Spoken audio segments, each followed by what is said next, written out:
Sean bienvenidos y bienvenidas otra vez a Futuro 360. En este programa les damos una mirada, una apertura de ventana hacia el futuro y hacia un presente que ni siquiera nos estamos enterando que está ocurriendo.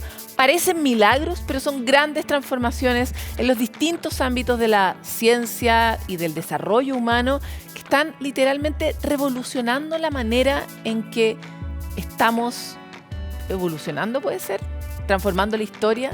Un cambio radical que tratamos de mostrarles minuto a minuto a través de nuestro programa. Y hoy queremos comenzar justamente con una de esas transformaciones que parecen magia. Una mujer que tenía diabetes de tipo 1, es esta que es insulino dependiente, que tiene que pincharse varias veces al día para poder manejar los niveles de insulina, finalmente es sanada a través de un trasplante de células madre reprogramadas. Estas células eran suyas, se volvieron a un estado inicial y se les indicó a esas células que produjeran insulina. ¿Cómo ocurrió esto que parece literalmente ciencia ficción y cómo podría revolucionar el mundo de la medicina? Se los contamos en la siguiente nota de Francisco Verdejo. 1 de cada 10 adultos en el mundo vive con diabetes. A 2045 se espera que más de 786 millones de personas tengan esta enfermedad. Una posible cura era algo impensado. Eso hasta ahora. A una mujer se le sacaron células totipotenciales de la grasa que está en su abdomen, de su propio abdomen, y esas células se diferenciaron en células beta y empezaron a producir insulina. Y esta mujer ganó independencia de insulina, hasta donde se sabe, por un año. Por primera vez en la historia, una persona con diabetes tipo 1 comenzó a producir su propia insulina. Se trata de una mujer china de 25 años. El avance de científicos de la Universidad de Pekín tuvo como protagonista a las células madre. En el fondo son aquellas células que parten del inicio de la vida y que pueden dar absolutamente origen a todos los tejidos, Esas células se pueden diferenciar en tejido óseo, tejido muscular, tejido nervioso, cualquier tipo de tejido. Tiene una plasticidad absoluta. Son algo así como una plasticina. Por medio de prácticas de laboratorio se pueden moldear y transformarlas en cualquier tipo de célula en específico. En este caso simularon un islote de Langerhans, una pequeña estructura presente en el páncreas. Este contiene a las células beta que permiten producir insulina y así regular los niveles de azúcar en la sangre. Lo que hacen es cultivarla ex vivo, significa que en placa, afuera, con medio, hacen estas células, crean un órgano pequeño y se lo vuelven a poner. Y como que le reemplazan el que tenía anteriormente. En el caso de la diabetes tipo 1, el cuerpo destruye por un mecanismo autoinmune todas las células beta y la persona se queda sin células beta, por lo tanto no hay células que produzcan insulina. ¿Y de dónde sacaron estas células? Popularmente se cree que las células madres solo están presentes en el cordón umbilical de las guaguas, pero acá fueron extraídas desde el mismo abdomen de la paciente. Así, fueron llevadas a un estado pluripotente donde pueden ser moldeadas nuevamente. Tomaron esas células, le pusieron una serie de factores, la llevaron a un estado precursor anterior, otro, y de ahí se diferenciaron esas mismas células en cultivo, y esos islotes de Langerhans vinieron y se trasplantaron a la paciente en cuestión. Actúan factores moleculares, principalmente proteínas, ligandos, enzimas, que van generando un microambiente. Las proteínas que hay ahí le van entregando señalizaciones que van haciendo que vaya derivando a un subtipo determinado. La estructura fue inyectada en el abdomen de esta mujer. A los 3 meses comenzó a producir su propia insulina. Hoy, a más de un año, se mantiene así. Antes, su rutina era distinta. Por ejemplo, presentaba restricciones al comer, tenía que medir sus niveles de azúcar en la sangre varias veces al día, así como inyectarse insulina repetidas veces. Avance sorprendente que, según indican los especialistas, podría dar pie a otro tipo de tratamientos. Por ejemplo, células madre para el tratamiento y recuperación de lesiones, por ejemplo, y transformar en células reparadoras. Se está utilizando, se está investigando. Células que necesitan producir algún tipo de hormona. Se empieza por funciones más simples, no funciones ultra complejas. Sin embargo, los especialistas son enfáticos al establecer que aún es un procedimiento piloto y que necesita de más investigación.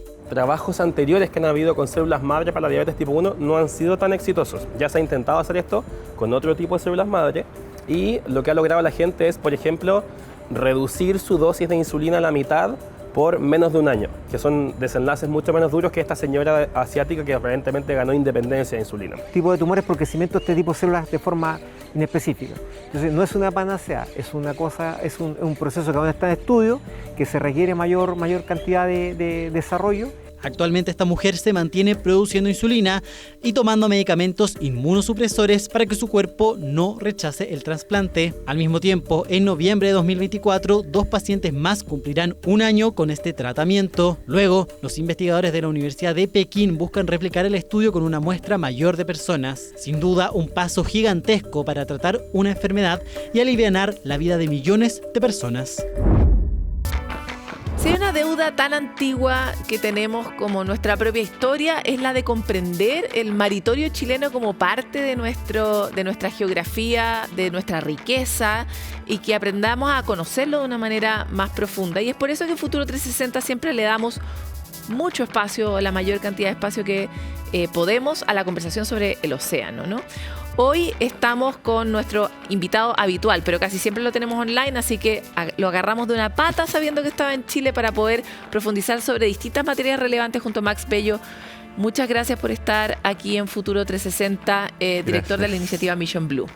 Sí, muchas gracias a ti, a ustedes por hoy día permitirme estar. Finalmente también hemos conversado un montón de veces de estar directamente cara a cara. En tu versión palpable. Exacto. Oye, Max, quisiera partir por un tema que nos apasiona mucho. Sabemos que es muy relevante, pero es como siempre como el invitado debajo de la alfombra. Nadie habla de él y queremos hablar de krill.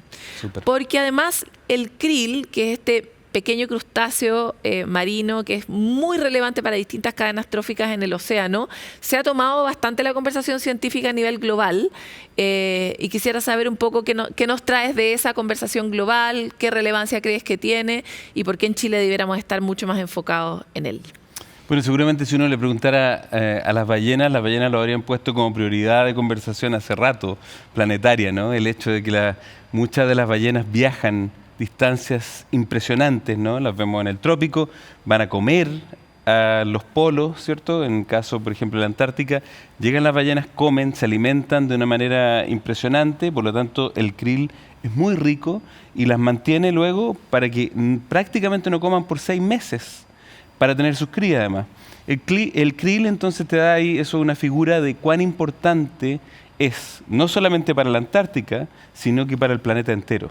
O sea, la riqueza que se genera en la Antártica es finalmente una especie de como el refrigerador, claro, del océano. El refrigerador. Acordémonos también que la Antártica, ¿cierto?, es agua fría, el agua fría tiene más oxígeno. Entonces hay varios componentes de la Antártica que son clave.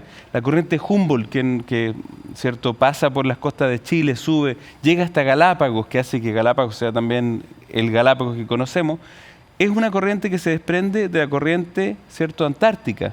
Entonces estamos conectando el planeta entero.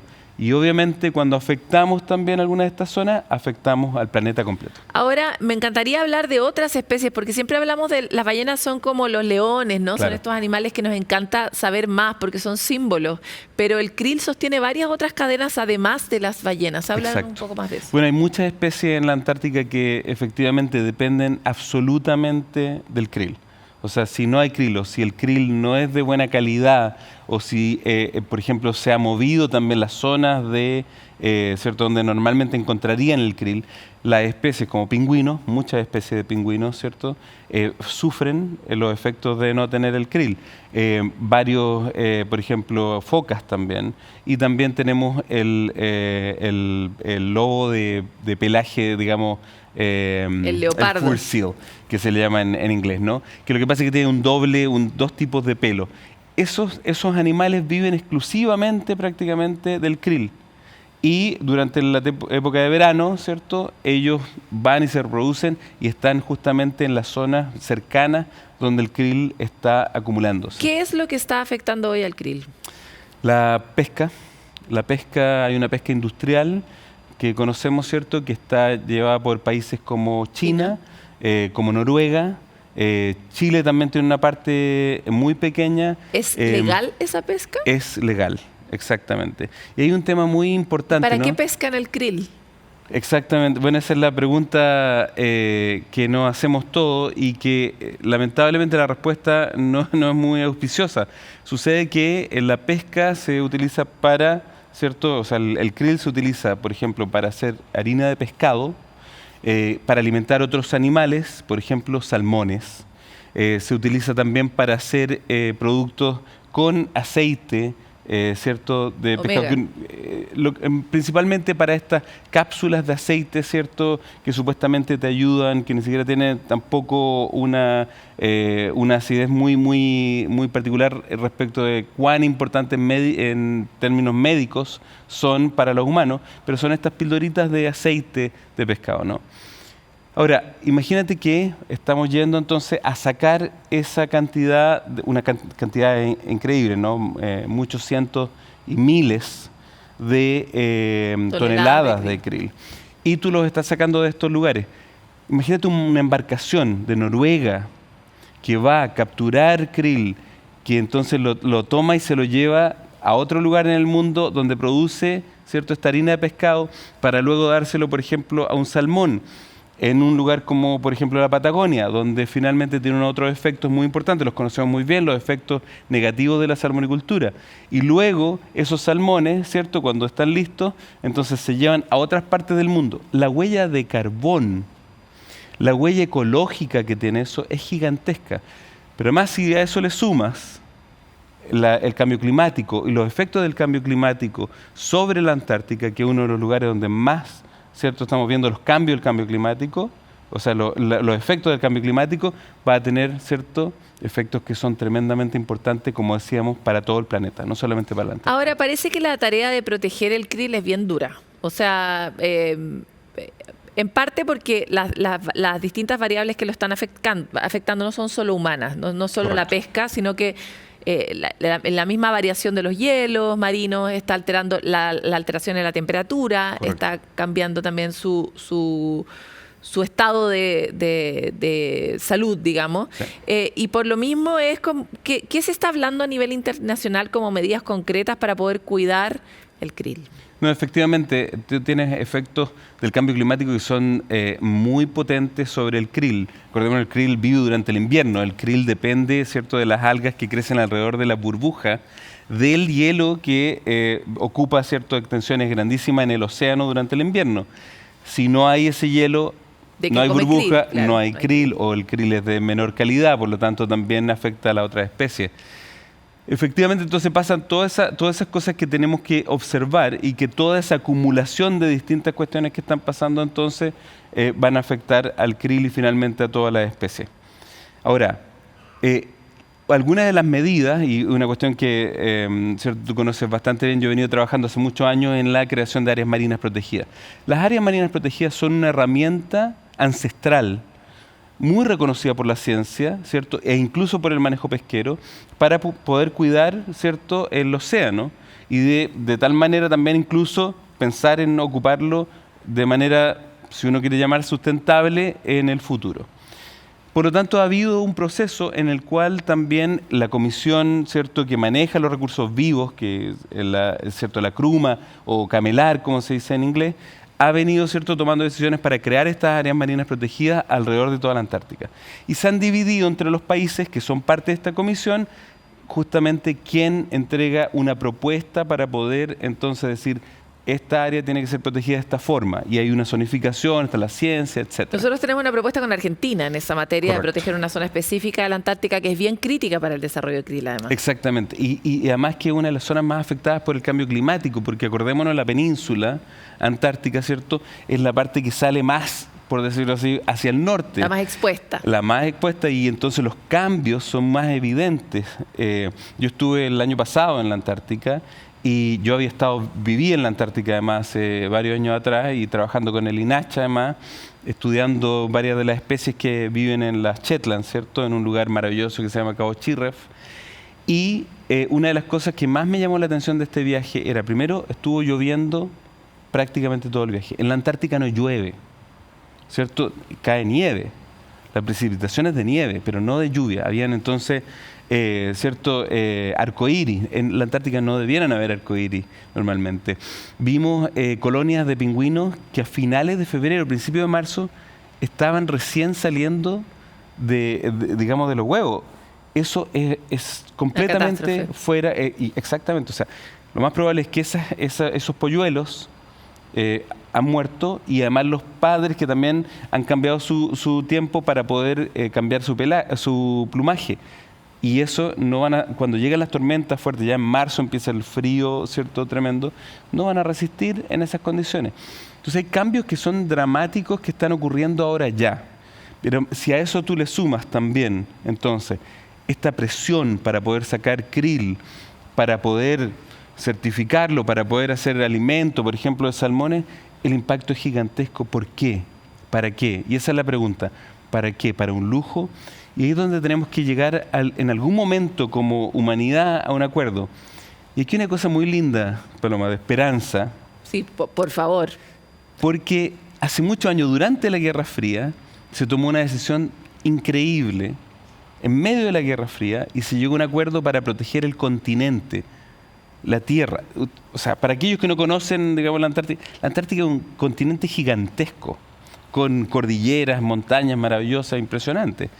Y eso se protegió. O sea, tuvimos la capacidad como humanidad de ponernos de acuerdo en un momento extremadamente complejo, político, Es el Tratado económico. Antártico, que tiene unas características de gobernanza, además, que son muy admiradas como política internacional. Que es un gran acuerdo que se ha mantenido porque también tiene unas reglas bien severas. Bien severa.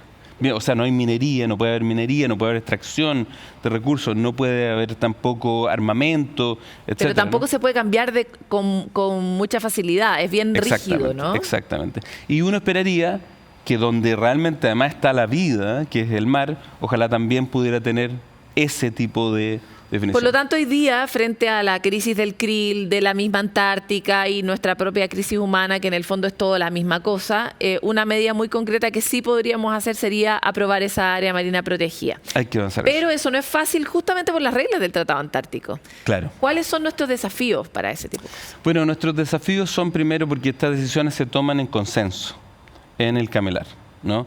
Y por lo tanto, todos los países, basta que un país diga no. Que es lo mismo que pasa con la COP del clima, en el fondo. Exactamente. Y entonces se acaba. Por unanimidad. Correcto. Y, o sea, puede llegar a conclusión, digamos, el consenso no significa unanimidad, pero por lo menos que nadie se va a oponer. Ahora, una cosa que es importante es que Chile ha hecho un trabajo increíblemente bueno en esto. Desde el INAH, ¿cierto?, con Marcelo Lepe y montones de otra gente que ha estado trabajando por muchísimos años, ¿cierto?, y que han hecho un trabajo tremendamente potente en la ciencia, junto con Argentina. Y es la única propuesta que además tiene Chile y Argentina, y que tiene además a dos países de América Latina y de alguna forma todas las otras propuestas, están Europa, está, digamos, Estados Unidos, etcétera. Son dos países en vía de desarrollo que se han puesto de acuerdo y que han hecho un trabajo increíble. El problema es que hay algunos países, ¿cierto?, como China y como Rusia, que se han opuesto, y en parte también, ¿cierto?, Noruega, que también ha mostrado ciertas dificultades para poder avanzar. En estos momentos de crisis, las decisiones tienen que ser al nivel de la crisis. Y esas áreas marinas protegidas que hemos estado esperando por prácticamente 10 años son claves para poder entonces buscar las soluciones correctas a la crisis en la que nos encontramos. Max, vamos a saltarnos a otro tema, porque efectivamente Chile ha estado muy noticioso a nivel global por participar de manera muy proactiva de las conversaciones de biodiversidad, de océano y de clima en general. Y una de las grandes noticias ha sido la voluntad que tiene Chile de ser la Secretaría Técnica del Tratado de Alta Mar, ¿no? Como de todas esas aguas que no están bajo la jurisprudencia de ningún país, sino que son de las 200 millas marinas hacia adentro, donde hay enormes riquezas, muchas de ellas desconocidas, pero también donde hay enormes explotaciones que la agarra Aguirre, en el fondo, el que se la encuentra, se la apropia, y hay toda una discusión justamente dentro de este tratado para ver cómo hacemos, por un lado, para conservar, pero por otro lado, qué hacemos con ese bien común, que es ese espacio colectivo que no tiene dueño, ¿no? Cuéntanos un poco más de cómo avanza esa posibilidad para Chile. Bueno, yo he tenido el placer, ¿cierto?, también y el desafío de trabajar por muchos años en que ese acuerdo también finalmente viera la luz, ¿no? Y está en un momento bien interesante, de nuevo planetario, porque estamos hablando de prácticamente el 50% del planeta. O sea, es aproximadamente el 60 y algo % del océano. y el océano es el 70%, más del 70%, ¿cierto?, de la superficie del planeta. Entonces, para que entendamos, claro, como tú bien decías, desde la costa a las 200 millas es lo que se llama la zona económica exclusiva. O sea, exclusivamente como país explotamos y tenemos de alguna forma, ¿cierto?, las leyes para poder hacer uso de eso. Fuera entonces del alta mar, y ha habido una docena de países que han venido utilizándolo a través de grandes subsidios, además, ¿cierto? Subsidios, o sea, son países ricos que tienen la posibilidad de pagar, ¿cierto?, a sus flotas para que vayan a pescar. Un recurso que en el fondo también es tuyo, es mío, es de todo, o si lo quieres mirar de otra forma, o de nadie. Y hemos buscado por muchísimos años tratar de generar entonces estas reglas, ¿es cierto?, tener un marco legal que nos permita, por ejemplo, crear áreas marinas protegidas. Por ejemplo, decidir qué va a pasar con los recursos genéticos si alguien encuentra la cura de, no sé, la enfermedad tal, y entonces, bueno, va a ser la farmacéutica, va a ser la humanidad, ¿cierto? Y también, por ejemplo, poner reglas en términos de las actividades, digamos, alguna actividad que se vaya a desarrollar. Bueno, aquí lo hacemos en Chile, ¿cierto? Hay un estudio de impacto ambiental. Preséntame un estudio de impacto ambiental, muéstrame que efectivamente tú no vas a dañar. Claro, que no sea el viejo oeste en el fondo. Exacto. Y este acuerdo podría entonces finalmente permitir eso. Que Chile esté pidiendo a la Secretaría es particularmente importante. Tal vez, ¿cierto?, hay un montón de cosas que no hay país perfecto, ¿no? Y hay un montón de cosas que todavía nos faltan en Chile de avanzar en conservación marina. La Patagonia, la salmonicultura, ¿cierto? Pero nos haría regio igual en el fondo. Exacto. Pero Chile es un actor y un líder indiscutido, planetario, ¿cierto?, en el tema océano. Y es coherente, ha sido coherente en buscar moratoria de minería submarina, en justamente apoyar el Tratado de Alta Mar y ahora pedir la Secretaría, ¿cierto? Y luego también el 45%, ¿cierto?, del área de la zona económica exclusiva protegida, uno de los países con mayor ¿cierto?, protección, etcétera. Y por lo tanto, entonces, tiene sentido que Chile lo pida. Esto además es muy importante porque sería el primer acuerdo de Naciones Unidas que podría estar alojado en América Latina. Es el primer acuerdo de Naciones Unidas en América Latina. El deseo lo tenemos. Vamos bien. ¿Cómo vamos? Vamos bien en el sentido que yo creo que Chile ha hecho un muy buen trabajo de llamar la atención para que voten por Chile, ¿no? Y yo creo que todos reconocen el rol que jugó Chile y por ende el rol que tiene que seguir jugando. Vamos recién en 10 países. Hace un par de días atrás, Panamá, con quien también yo he venido trabajando muchísimo, nos dio la buena noticia de que ratificó. ¿Qué significa? Los países firman el acuerdo en Naciones Unidas y luego tienen que ratificar. O sea, se lo llevan a la casa, lo estudian en el Congreso. Y 10 de 100. 10 de 190 países, ¿cierto? Y por lo tanto necesitamos 60 países para que ratifiquen, para que el acuerdo entre en vigor. Tenemos 10.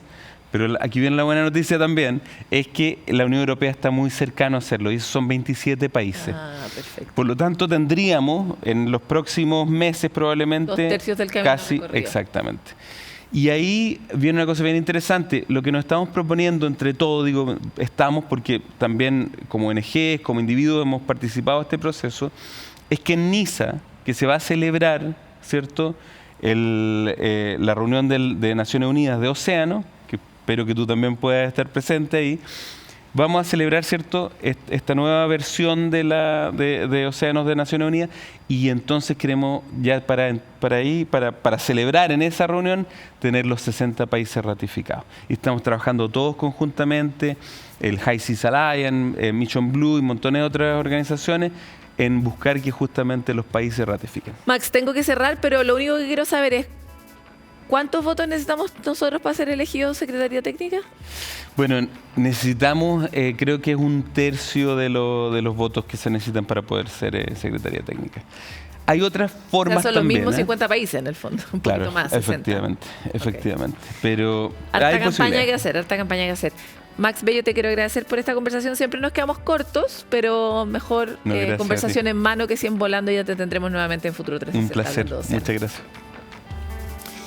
Como somos tan esencialmente oceánicos, siempre nos quedan temas debajo de la alfombra porque la riqueza que constituye nuestro territorio es demasiado grande para poder abordarla en cada una de las entrevistas que hacemos. Pero la idea es que nosotros los ciudadanos tengamos elementos, argumentos, conocimiento sobre esa riqueza para poder empujar la política pública oceánica para un mejor cuidado de nuestros propios recursos y los del planeta. Vamos a una pausa y volvemos con más de Futuro 360.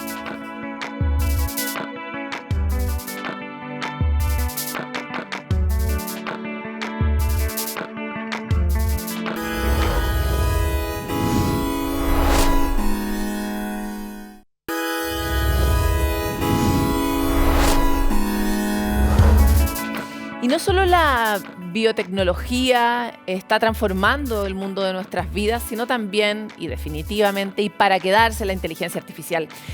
Este es el caso de diversos desarrollos que pretenden, por ejemplo, encontrar una salida para conservar la memoria de aquellas personas que tienen Alzheimer, pero también aquellos desarrollos de robots que permiten que los humanos no tengamos que exponernos a grandes peligros. Estas son solo algunas de las novedades que trajo Camila Sumastre al asistir a Oracle Cloud World 2024 a Las Vegas, y queremos contarles los detalles en la siguiente nota.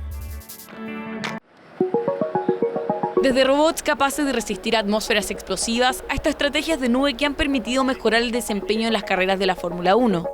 Estas son solo algunas de las iniciativas que trajo la última versión del Oracle Cloud World 2024 en su Hub Experience, un espacio donde partners y empresas dan a conocer los nuevos avances con inteligencia artificial. Nosotros, como un proveedor de tecnología, estamos en una estrategia de embeber inteligencia artificial generativa en todas nuestras soluciones para se quedar mucho más sencillo para este analista, para el tipo de negocio, que no tenga que hacer mucho esfuerzo en tareas básicas. Es que las soluciones que ofrecen este tipo de tecnologías abarcan distintas industrias, entre ellas la de la salud. Gracias a ello, la startup brasileña White Labs creó Biographer.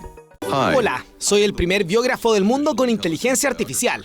Aplicación que por medio de un modelo de lenguaje crea biografías personalizadas que apuntan a recuperar la identidad de las personas que tienen Alzheimer, enfermedad que afectaría alrededor de 33 millones de personas en el mundo, según Mayo Clinic. La terapia de reminiscencia, tratamiento que genera estimulación cognitiva mediante la evocación de recuerdos y experiencias, resulta clave en el proceso. Fuimos contactados por una agencia de publicidad que tenía esta idea: cómo crear una solución que podría ayudar a todos los pacientes de Alzheimer en su tratamiento. Biographer es la terapia complementaria, como la terapia de reminiscencia. La reminiscencia es cómo recuperar algunos recuerdos. Esos serán recuerdos importantes, así que el paciente abrirá algunas puertas que estaban cerradas. ¿Cómo se construye la historia de la persona? El paciente y sus seres queridos me cuentan todo sobre ellos. La música era hermosa y todos estaban pasando un buen rato. Viajando en el auto contigo, lo que parece que debería haber sido apresurado, supiste redimirlo y darle sentido. Este es un lugar tan especial para nosotros. La primera vez que vinimos acá juntos, nos miramos y supimos que este era el lugar en el que queríamos estar. Luego proceso todos los datos organizando momentos vitales en una línea cronológica. Después empiezo a escribir. De esta forma, la inteligencia artificial entrenada con más de 400 biografías logra armar una narrativa fiel a lo que fue el recuerdo del paciente. Una solución que busca mejorar la vida de millones de personas, pero que sigue en estudio clínico. Tenemos 50 pacientes de 3 hospitales distintos. Eso está pasando ahora en Brasil. Una vez que eso termine, esperamos que sea implementado en el sistema de salud del país y que esté disponible para todos los pacientes que están sufriendo por esta terrible enfermedad. Iniciativas que no solo se quedan en este ámbito, sino que también se pueden observar en el deporte. La velocidad y la tecnología nunca antes habían estado tan cerca. Aquí Oracle y Red Bull se combinan para mejorar el rendimiento en las pistas. Es así que gracias a la infraestructura de nube de Oracle, el equipo campeón de la Fórmula 1 realiza millones de simulaciones antes y durante la carrera para que el piloto pueda obtener el mejor resultado. Básicamente es toda la estrategia de datos antes, a lo largo de la carrera y después de la carrera, combinada con la herramienta de decisión que llamamos de análisis de Monte Carlo, que es una tecnología combinada con un modelo estadístico para que el piloto pueda tener las mejores decisiones a cada segundo de la carrera. Pero la experiencia fue más allá de la pantalla. Durante el evento, miles de fanáticos pudieron vivirla mediante 2 simuladores. Especialistas medían la velocidad y la cantidad de frenadas, al igual que lo harían con Checo Pérez y Max Verstappen. Hay mucha presión, como en un auto de verdad. Te sentamos en el asiento, ponemos la marca, la nariz del auto para simular lo más cercano posible a un auto de carreras sin tener todo el movimiento. Podemos ver cómo lo hicieron en cada curva, cómo lo hicieron en comparación con los mejores tiempos, podemos desglosar a lo largo de la pista y mirar el tiempo exacto de la línea de carrera y cómo se compara con Max Verstappen, así que podemos decir si está frenando tarde o si está frenando demasiado temprano. La robótica no quedó fuera del encuentro que se realizó entre el 9 y el 12 de septiembre. En esta oportunidad, Animal de Anibotics atrajo la mirada de los espectadores. Este es Animal. Animal es un robot IP-67 a prueba de condiciones atmosféricas y polvo. También tenemos otro modelo, el Animal X, y es un robot clasificado ATEX que se puede utilizar en entornos potencialmente explosivos, como los que se pueden encontrar en el petróleo, gas y los productos químicos. Justamente, este robot fue creado para resistir y trabajar en espacios explosivos y entornos exigentes que pueden llegar a ser peligrosos para los seres humanos. Capaz de detectar la presencia de gas y levantar hasta 10 kilos, Animal también permite recopilar los datos de las instalaciones gracias a la integración de la IA en su sistema operativo. Un robot que ya se encuentra en nuestro país con un enfoque en las industrias de la minería, energía, química y transporte. También mostramos una carga útil secundaria, que en este caso es una cámara industrial Geocam 360 y que recoge datos que luego se procesan en modelos espaciales de instalaciones industriales, edificios o entornos naturales. Nuevas soluciones que vienen a aportar al conocimiento y desarrollo humano en distintas áreas. Tecnología que va a pasos agigantados y que servirán como una herramienta de ayuda para resolver las problemáticas del ahora y el futuro. Llega el momento de los breves de Futuro 360, donde les contamos una mirada sobre lo que está ocurriendo en el mundo en diversos ámbitos, la ciencia, el futuro, el medio ambiente y tanto más. Y queremos partir hoy con un asunto que nos debería estar preocupando mucho, porque la energía es el tema del presente, pero también es el tema del futuro. En Ecuador, las autoridades establecieron, de hecho, apagones nocturnos de 8 horas en todo el país y teletrabajo en el sector público durante las últimas semanas de septiembre.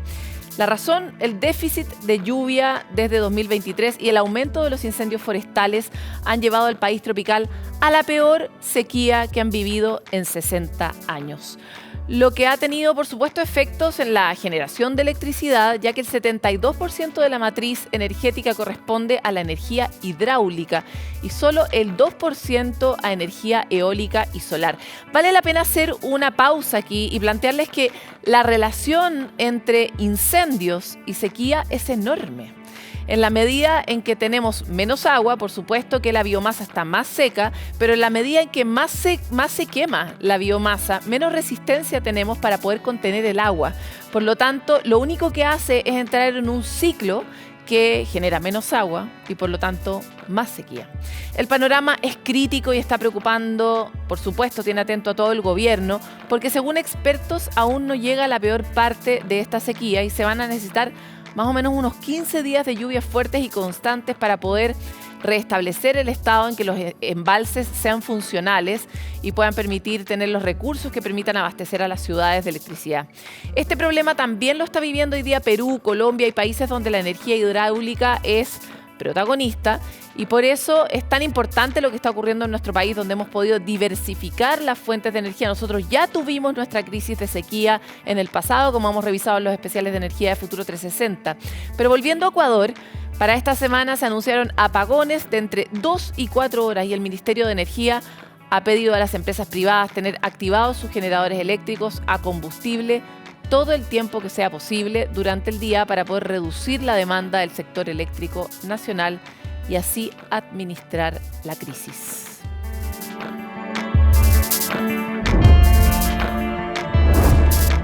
Y Víctor Ambros y Gary Ruvkun fueron ganadores del Premio Nobel de Medicina por el descubrimiento del microARN, una nueva clase de diminutas moléculas de ARN que desempeñan un papel crucial en la regulación de los genes. Este revolucionario descubrimiento de científicos estadounidenses reveló un principio completamente nuevo sobre el funcionamiento de los organismos pluricelulares, incluidos nosotros, los seres humanos. En concreto, esta investigación permite explicar cómo funcionan nuestros genes dentro del cuerpo humano, cómo se activan y cómo eso permite el desarrollo de distintos tejidos del organismo. Se trata de un mecanismo peculiar de los gusanos, sin embargo se creía irrelevante para los humanos, lo que finalmente no era cierto. Con esto, los microARN están demostrando su relevancia crítica para el desarrollo y funcionamiento de los organismos.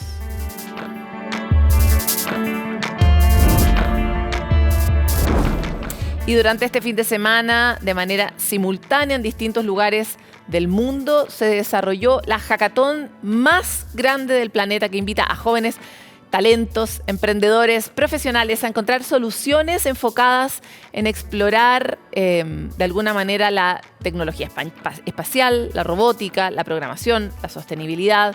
Es un encuentro de 48 horas que reúne a cientos de personas de las áreas de STEM para poder desarrollar aplicaciones móviles, software, visualizaciones de datos y así encontrar esa ansiada solución. La nueva versión de NASA Space App Challenge tuvo lugar en la comuna de La Florida y además tuvo actividades como charlas y encuentros con grandes ídolos de la ciencia nacional. Ahí lo vemos, ¿no?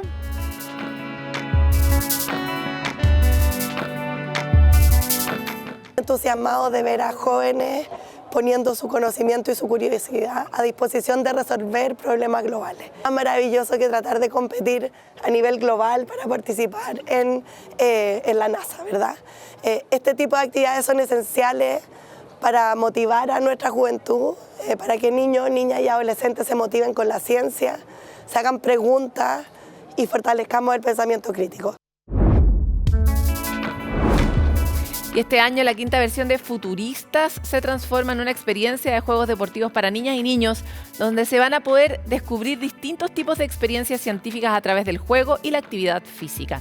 El encuentro se va a desarrollar el jueves 17 de octubre en el Museo Interactivo Mirador y reunirá a destacados científicos y deportistas del Team Chile y Team Para Chile que explicarán desde sus disciplinas y a través de charlas y juegos distintas aproximaciones a la ciencia.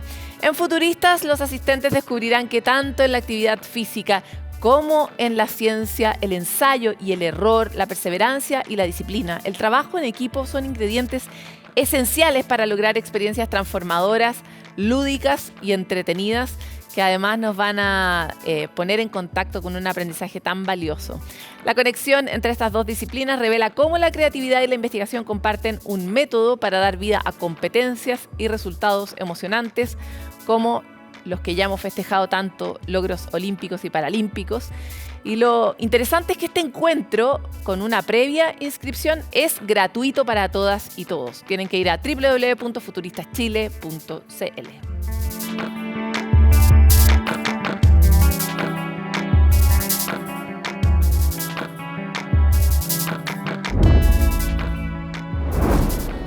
Como ven, está pasando de todo en nuestro planeta Tierra y por lo mismo queremos hacer una pausa muy breve, pero encontrarnos de nuevo con ustedes a la vuelta de esta pausa en Futuro 360.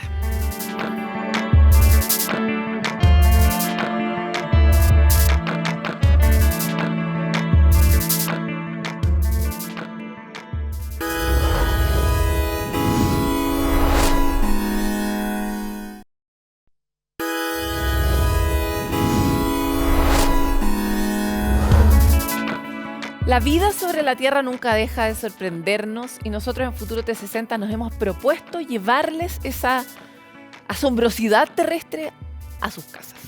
Hoy en nuestro segmento queremos hablarles de otro de esos animales que uno dice, ¿será verdad? ¿O es más bien un animal fantástico? Pues la respuesta es sí. Hoy vamos a hablar del pichiciego menor, más conocido por su nombre en inglés, el armadillo hada rosa. Este animal nocturno, del tamaño de un hámster, mide entre 9 y 12 centímetros, siendo así la raza más pequeña de su especie. Pasa casi toda la vida bajo tierra, lo que ha dificultado que lo podamos estudiar más en sus distintos hábitats y su densidad poblacional. ¿Cuántos hay sobre la Tierra? No sabemos bien a través del tiempo. Su coraza dorsal, también llamada carapacho, es un suave tono rosáceo y permite regular la temperatura corporal a través de la contracción o el ensanchamiento de sus vasos sanguíneos, contrastando con el pelaje blanco de su estómago, porque ven que es como peludito, pero su característica más interesante no está en la superficie, sino que en su interior, igual que todos nosotros, ¿ven? Porque se trata del único mamífero en tener una doble capa de piel, una formada por escamas que pese a su dureza le da una flexibilidad al caparazón que le permite desplazarse mucho más fácilmente bajo tierra, y una secundaria más fina e interna, tiernita diría yo, que le ayuda a regular su temperatura corporal. Sin duda otra prueba más de cómo el estilo de vida del animal produce adaptaciones inigualables con otras especies. ¿Ves? Como un armadillo peludillo. Raro, sin duda. Pichiciego menor.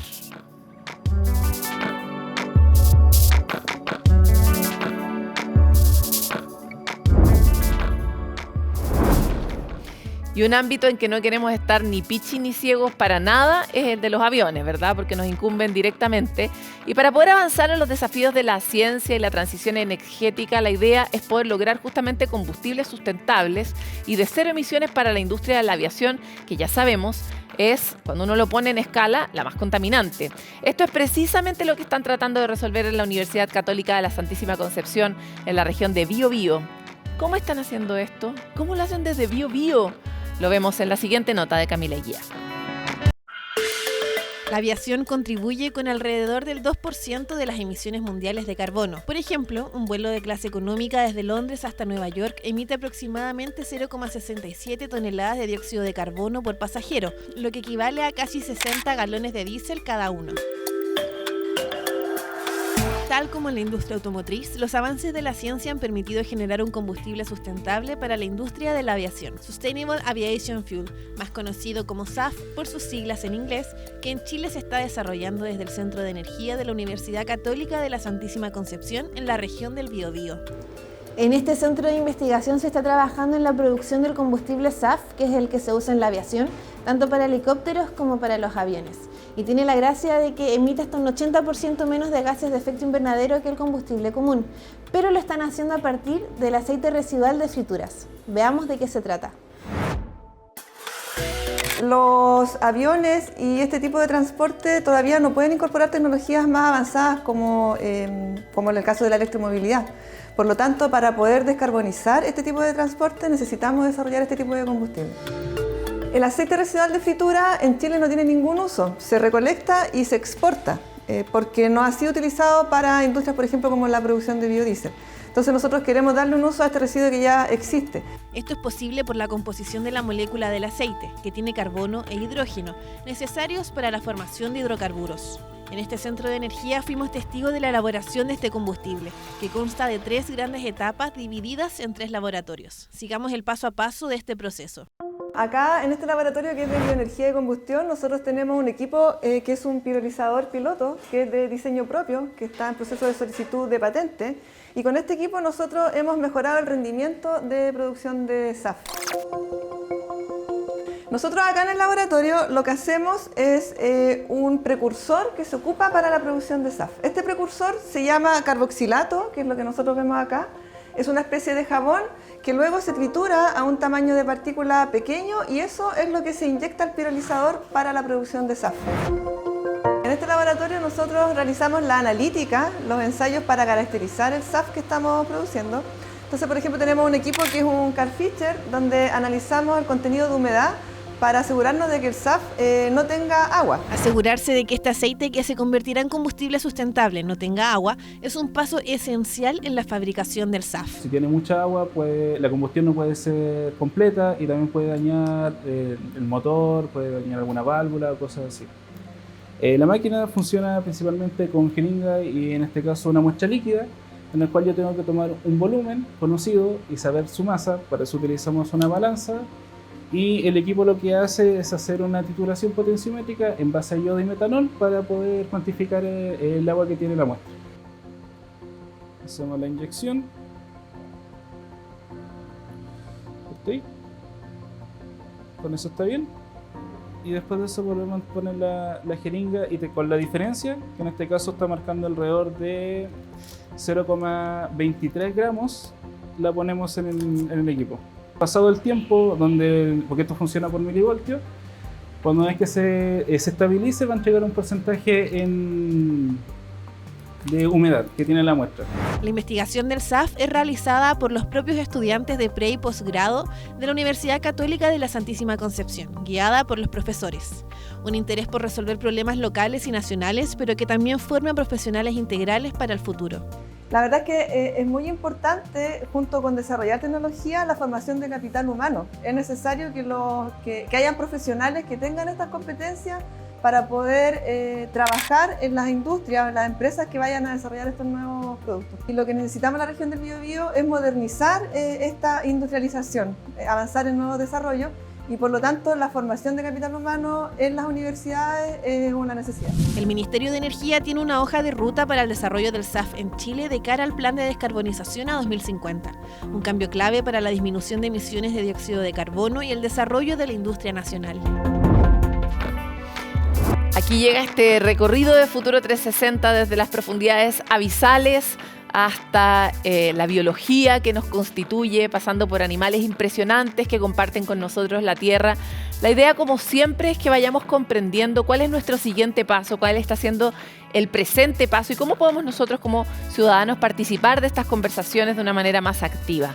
La ciencia, la tecnología está muy acelerada y por lo mismo cada vez sentimos que la brecha de nuestro conocimiento sobre lo que ocurre es más grande. El propósito de nuestro programa es acortar esa brecha y hacerlos participar de todo lo asombroso que tenemos en este planeta, de nuestros desafíos, de aquellas preguntas que no nos estamos haciendo y que tal vez deberían tomar un minuto de nuestra vida. Nosotros nos vamos de este capítulo de Futuro 360, pero nos encontramos con ustedes a través de todas las redes, siempre esperando tener sus ideas y comentarios sobre qué quieren saber de este planeta apasionante en que nos ha tocado vivir dentro del sistema solar. Nos vamos y nos vemos en un siguiente capítulo.